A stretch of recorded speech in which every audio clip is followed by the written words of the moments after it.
நாடாளுமன்றத்தில் அமைச்சர் ஒருவருக்கு தமிழில் பேச அனுமதி மறுக்கப்பட்டதை முதலமைச்சர் கலைஞர் கருணாநிதி வேடிக்கை பார்த்துக் கொண்டிருப்பதாக அதிமுக பொதுச் செயலாளர் ஜெயலலிதா குற்றஞ்சாட்டியுள்ளார்.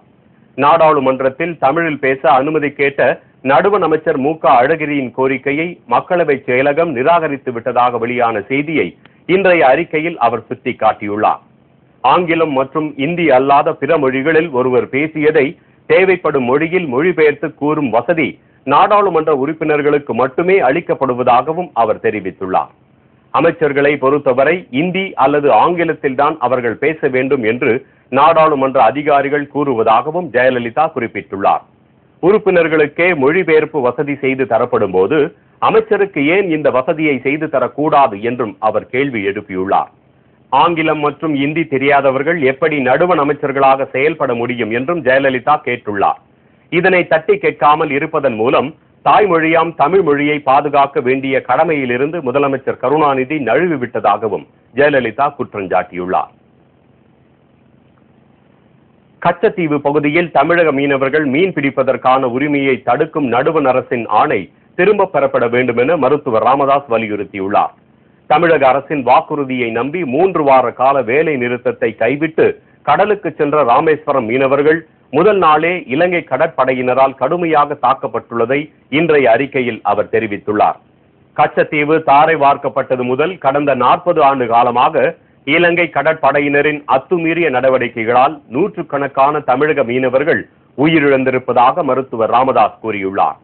இத்தகைய தாக்குதல்கள் நடைபெறும் போதெல்லாம் நடுவண் அரசுக்கு தமிழக அரசு கடிதம் எழுதுவதும் அதற்கு கவனிக்கிறோம், நடவடிக்கை எடுக்கிறோம் என்று நடுவண் அரசு பதில் கடிதம் எழுதுவதும் ஒரு மரபாக பின்பற்றப்படுவதாக மருத்துவர் ராமதாஸ் குற்றம் சாட்டியுள்ளார். கச்சத்தீவு பிரச்சினை தொடர்பாக 1976ஆம் ஆண்டு நடுவண் அரசு பிறப்பித்திருக்கும் தடை ஆணையே இதற்கெல்லாம் காரணம் என்றும் அவர் கூறியுள்ளார். கச்சத்தீவு அருகே தமிழக மீனவர்களுக்கு உள்ள மீன் பிடிக்கும் உரிமைக்கு எதிரான நடுவண் அரசின் இந்த தடை ஆணை திரும்ப பெறப்பட வேண்டும் என்றும் அவர் கேட்டுக் கொண்டுள்ளார். மேலும் கச்சத்தீவு இலங்கையிடம் இருப்பதால் எதிரி நாடுகளால் இந்தியாவுக்குள்ள அச்சுறுத்தலை நடுவண் அரசு கவனிக்க வேண்டும் என அவர் வலியுறுத்தியுள்ளார். இதற்கு முதலமைச்சர் கலைஞர் கருணாநிதி உடனடி நடவடிக்கை எடுக்க வேண்டும் என்றும் மருத்துவர் ராமதாஸ் வலியுறுத்தியுள்ளார். நடுவண் அரசின் சிக்கன நடவடிக்கை காரணமாக காங்கிரஸ் தலைவர் சோனியா காந்தி வானூர்தியில் சாதாரண வகுப்பில் மும்பை சென்றார். நாடு முழுவதும் நிலவும் வறட்சி காரணமாக நடுவண் அமைச்சர்கள் சிக்கன நடவடிக்கையை கடைபிடிக்க வேண்டும் என நிதியமைச்சர் பிரணாப் முகர்ஜி வலியுறுத்தினார். இந்நிலையில் காங்கிரஸ் தலைவர் சோனியா காந்தி டெல்லியில் இருந்து வானூர்தியில் சாதாரண வகுப்பில் மும்பை சென்றார். மகாராஷ்டிரா மாநில சட்டப்பேரவை தேர்தலையொட்டி காங்கிரஸ் கட்சி சார்பில் பரப்புரையை சோனியா காந்தி தொடங்கி வைத்தார். मुंबई और महाराष्ट्र के सभी भाई बहनों को विशेष रूप से इस बात का आभार व्यक्त करती हूँ कि उन्होंने लोकसभा चुनाव में हमको भारी समर्थन देकर இந்திய வானூர்தி படைக்கு சொந்தமான சிறப்பு விமானத்தில் வழக்கமாக பயணம் செய்யும் சோனியா காந்தி அரசு சிக்கன நடவடிக்கை காரணமாக சாதாரண வகுப்பில் பயணம் செய்ததாக தெரிவிக்கப்பட்டுள்ளது.